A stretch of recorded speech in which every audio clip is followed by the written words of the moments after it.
नमस्कार साथियों, तो हमारा भवादि प्रकरण चल रहा था। भवादि प्रकरण के हमने दो सूत्रों के बारे में पढ़ लिया था। एक तो लय कर्मणि च भावे च कर्म केभ्ये और दूसरा था हमारा वर्तमाने लट। इन दो सूत्रों को हमने पढ़ लिया था। अब देखिए, और वर्तमाने लट जो सूत्र है, पहला जो सूत्र था लय कर्मणि च भावे च कर्म केभ्ये, वो तो क्या करता था कि लकार जो होते हैं सकर्मक धातुओं से तो कौन से अर्थ में होते हैं? कर्ता और कर्म अर्थ, अर्थात कर्तृवाच्य और कर्मवाच्य में होते हैं। उसके बाद अकर्मक धातुओं से लकार जो आते हैं वो किस अर्थ में आते हैं? भाव तथा कर्ता अर्थ में आते हैं या होते हैं। ठीक है, सकर्मक और अकर्मक धातुओं के बारे में हमने पढ़ लिया था। उसके बाद था वर्तमाने लट। वर्तमाने लट सूत्र बताता है कि वर्तमान काल की जो क्रिया है, वर्तमान काल की क्रिया के साथ में धातु से लट लकार होता है। वर्तमान काल की क्रिया के साथ में धातु से कौन सा लकार होता है? लट लकार होता है। अब वर्तमान किसे कहते हैं? तो ऐसी क्रिया जो प्रारंभ हो चुकी हो लेकिन समाप्त नहीं हुई हो। प्रारब्धः परिसमाप्त्यर्थम, अर्थात प्रारब्धः परिसमाप्त्यर्थम, प्रारब्धः परिसमाप्त्यर्थम प्रारब्धम क्रियो उपलक्षित्वम वर्तमानत्वम, अर्थात ऐसी क्रिया जो प्रारंभ तो हो गई है लेकिन समाप्त नहीं हुई, अर्थात चली रही है, उसको हम क्या कहते हैं? वर्तमान कहते हैं। ये वर्तमान का लक्षण था। और वर्तमान काल की क्रिया के साथ में धातु से कौन सा लकार आता है? लट लकार आता है। ठीक है, तो हमने जैसे भू धातु है तो भू धातु वर्तमान काल में बनाएंगे तो इससे लट लकार लिया है हम वर्तमाने लट से हुए।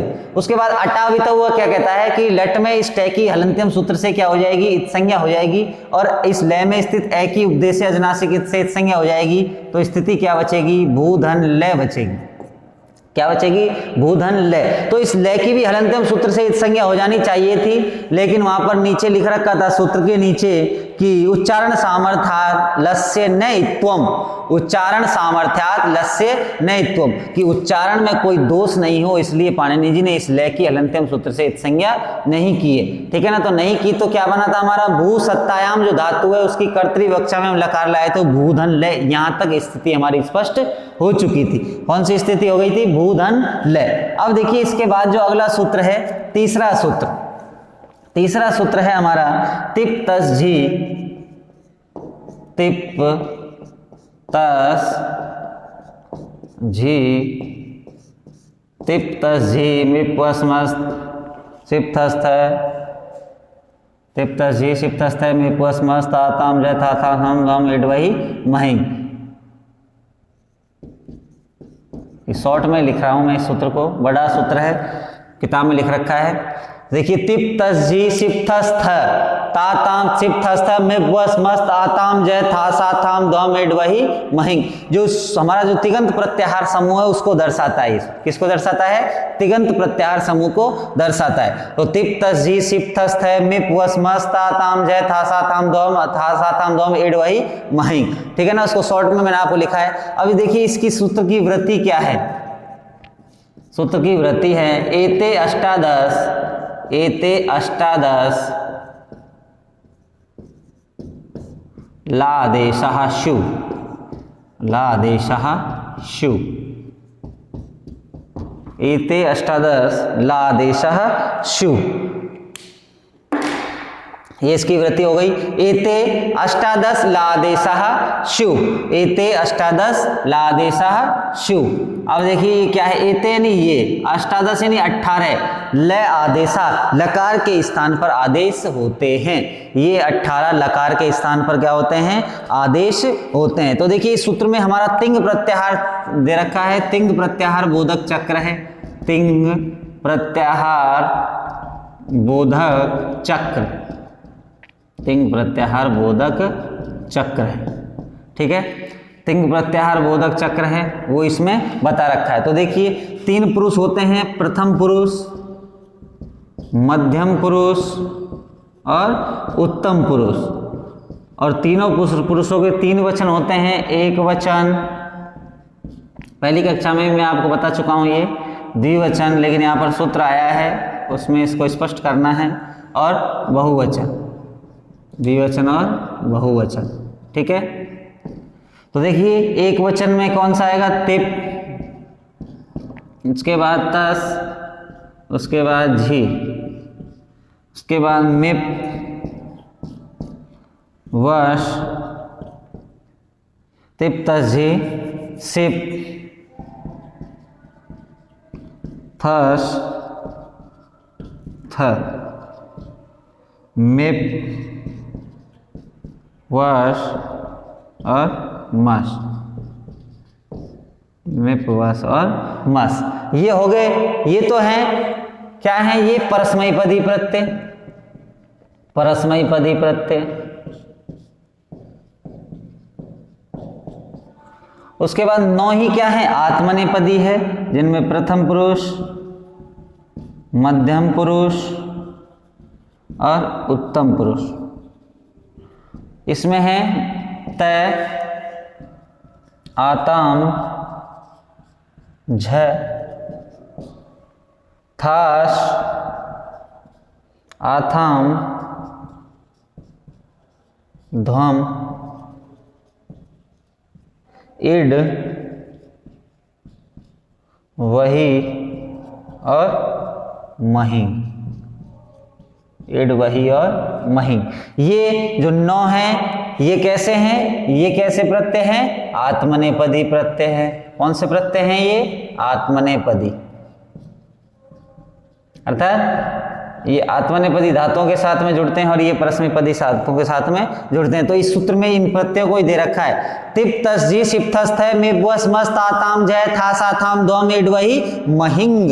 तो इसको बोलते हैं हम तंग। तय से लेकर के ङ तक तंग, और इसको ती से लेकर के से तक तिस, ठीक है ना। और यहाँ ती से लेकर के ङ तक ये पूरा समूह क्या बन जाता है? तिंग। ती से लेकर के ङ तक तिंग प्रत्याहार बोधक चक्र है। क्या है? तो बोधक चक्र है। तो देखिए ये क्या कह रहा है व्रति में कि एते अष्टादश, कि ये जो 18 हैं, ये 18 जो सूत्र में दे रखे हैं, तिप तस जी, सिप थस थ, मिप वस मस, तय आताम जय, था साथाम ध्वम, इड वही महिंग। ये जो 18 दे रखे हैं प्रत्यय, तिंग प्रत्यय जो दे रखे हैं, एते अष्टादश, ये 18 जो प्रत्यय हैं, ये अष्टादश लय आदेशा स्यु, ये 18 जो प्रत्यय हैं तिंग, ये लकार के स्थान पर आदेश होते हैं। किसके स्थान पर होते हैं? लकार के स्थान पर।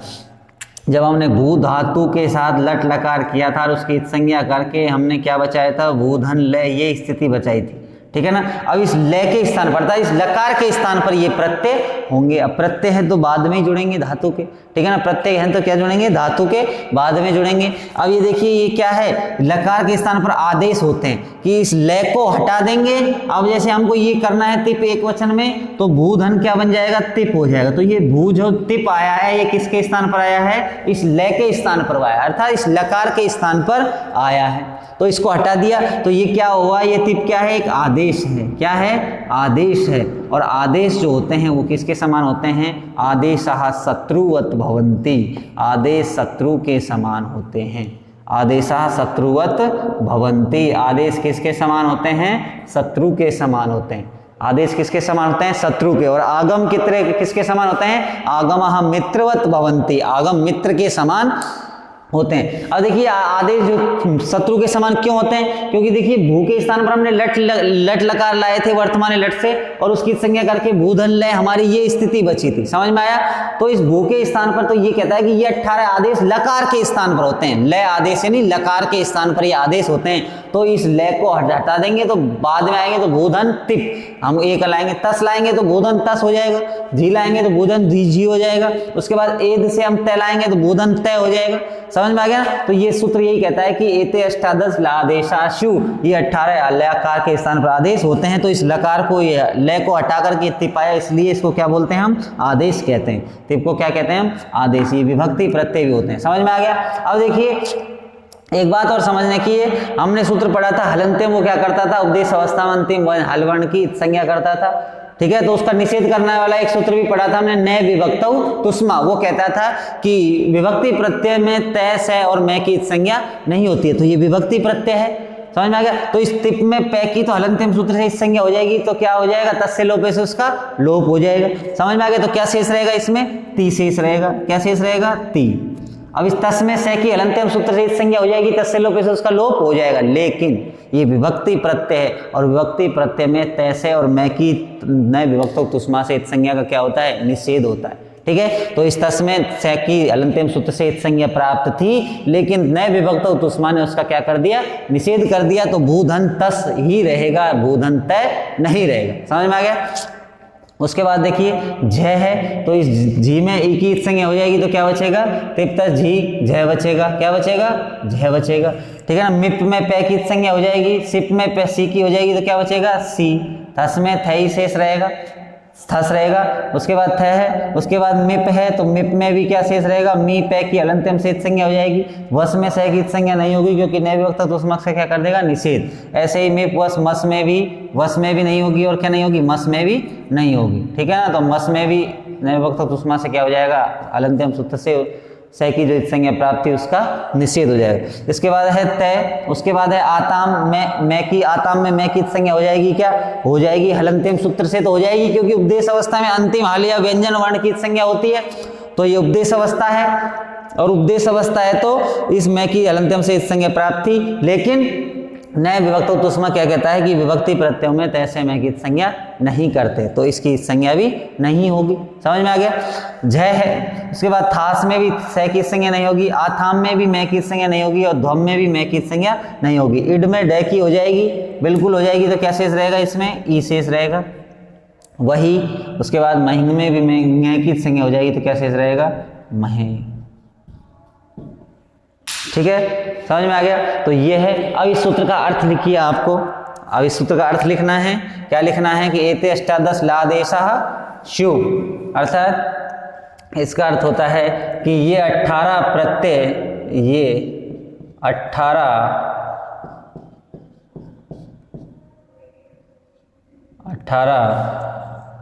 तिंग प्रत्यय लकार के स्थान पर होते हैं, लकार के स्थान पर होते हैं। किसके स्थान पर होते हैं, लकार के स्थान पर ये 18 तिंग प्रत्यय होते हैं। समझ में आ गया। तो इसको उतार लीजिए। तिंग प्रत्यारोपबोधक चक्र क्या शेष रहेगा, ये भी आपको ध्यान रखना है, किसके स्थान पर होगा ये भी हमको ध्यान रखना है। ठीक है। अब देखिए भू वर्तमान लट से लट लकार लाए, इत संज्ञा की, क्या बचा, भूधन ल बचा। तिप्त जी सूत्र से क्या हो जाएगा, लकार के स्थान पर आदेश जैसे तिप्पी ले लो आप, इसकी संज्ञा की तो क्या बचेगा, भूधन ती। अब ये देखिए, अब हमको ये ध्यान रखना है कि ये परस्मय पदी है और ये क्या है, आत्मनेपदी है। ये परस्मय पदी प्रत्यय है और ये क्या है, आत्मनेपदी प्रत्यय। अब देखिए अगला सूत्र है, अगला सूत्र कौन सा आता है, चौथा, वो कहता है लह परस्मय पदी, लह परस्मय पदी। तो सूत्र नंबर 4 लिखिए, लह परस्मय पदी। सूत्र नंबर 4, सूत्र नंबर 4 है लह परस्मय पदम, लह परस्मय पदम, लह परस्मय पदम। ठीक है ना। तो इसकी वृत्ति है लादेशः परस्मय पद संज्ञा स्यु, वृत्ति है इसकी लादेशः परस्मय पद संज्ञा है स्यु, आदेशः परस्मय पद संज्ञा है स्यु, लह परस्मय पदी। अब देखिए ये लह परस्मय पदी है, ये क्या करता है, परस्मय पद संज्ञा करता है। पेपर में प्रश्न आता है कि परस्मय पद संज्ञा विधायक सूत्र कौन सा है, तो लह परस्मय पद, परस्मय पद संज्ञा विधायक सूत्र, विधायक सूत्र है ये। लह परस्मय पद जो सूत्र है वो कौन सी संज्ञा करता है, परस्मय पदी संज्ञा करता है। तो परस्मय पदी संज्ञा विधायक सूत्र कौन सा है, लह परस्मय पदम, लह परस्मय पदम। तो देखिए ये इसकी वृत्ति में क्या करा है कि लय आदेशा, अर्थात लादेशा का मतलब लकार के स्थान पर जो हमने आदेश किए हैं, तिप्तस जी, ठीक है, लकार के स्थान पर जो हमने आदेश किए हैं उन आदेशों की परस्मयी पदी संज्ञा होती है। कौन सी संज्ञा होती है? परस्मयी पदी संज्ञा होती है। तो इसका अर्थ लिखिए, लकार के स्थान पर हुए, लकार के स्थान पर, लकार के स्थान पर हुए प्रत्ययों की परस्मयी पद संज्ञा होती है। परस्मयी पदी संज्ञा होती है। और देखिए वो प्रत्यय एक आत्मनेपदी होता है, एक प्रत्यय क्या, नौ प्रत्यय आत्मनेपदी होते हैं और 9 प्रत्यय कैसे होते हैं? परस्मयी पदी प्रत्यय होते हैं, ठीक है। तो ये लकार के स्थान पर जो प्रत्यय आता है हमारा, उसकी जैसे भूदंती पाया तो स्त्री प्रत्यय आते ही लय परस्मयी पद क्या कर देगा? उसकी परस्मयी पद संज्ञा कर देगा। तो लकार के स्थान पर जो आदेश होंगे उसकी कौन सी संज्ञा हो जाएगी? परस्मयी पद संज्ञा हो जाएगी, ठीक है ना। अब देखिए इसके बाद अगला सूत्र है, उसको समझते हैं हम। अब हमको परस्मयी पद संज्ञा तो करनी ही है, परस्मयी पद संज्ञा तो करनी है। अगला है तंगा नाव आत्मने पदम। अगला सूत्र ये है, तंगा नावेत आत्मने, तंगा नाव, तंगा नाव आत्मने पदम।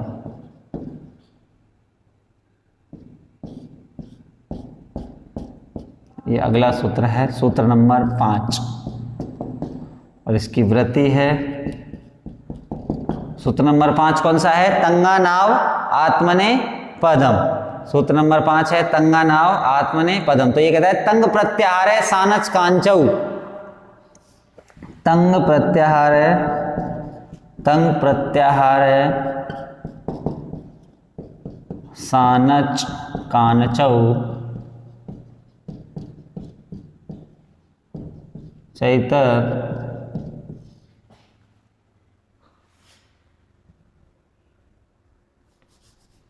च एतद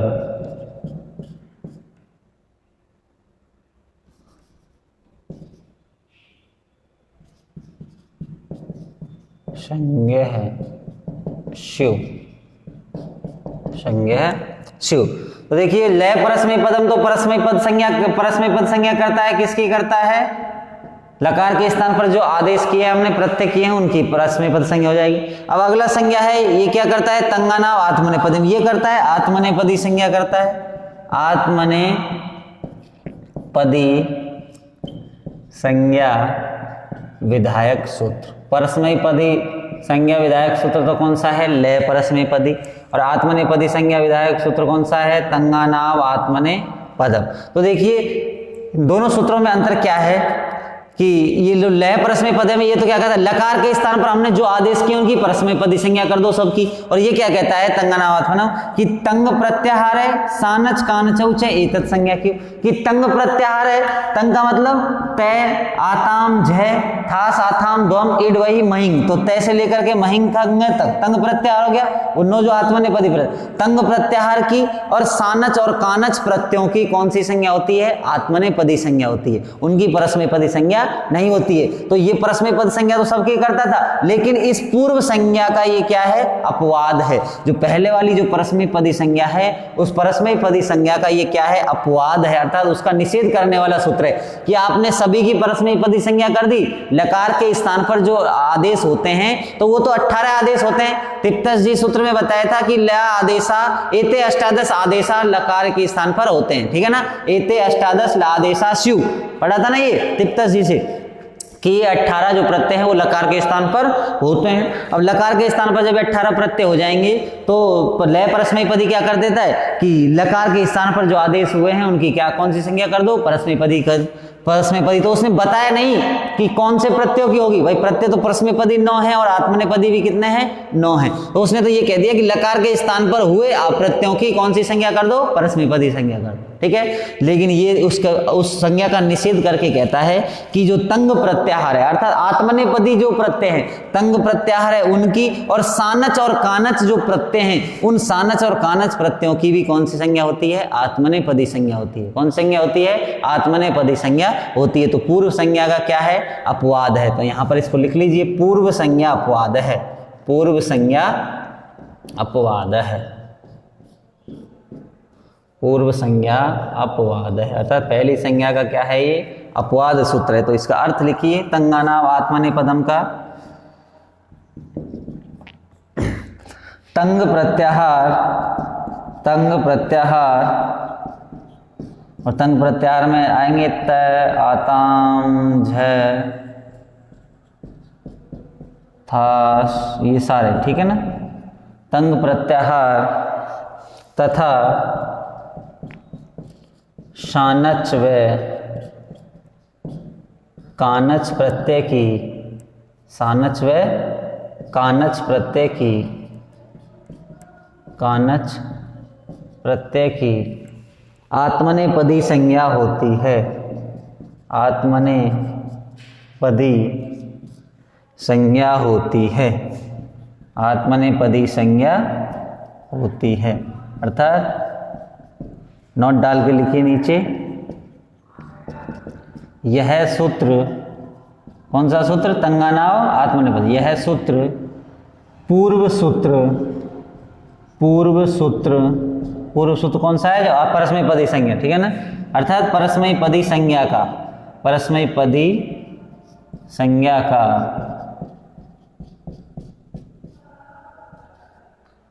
पूर्व सूत्र का निषेध करता है या अपवाद है, निषेध करता है।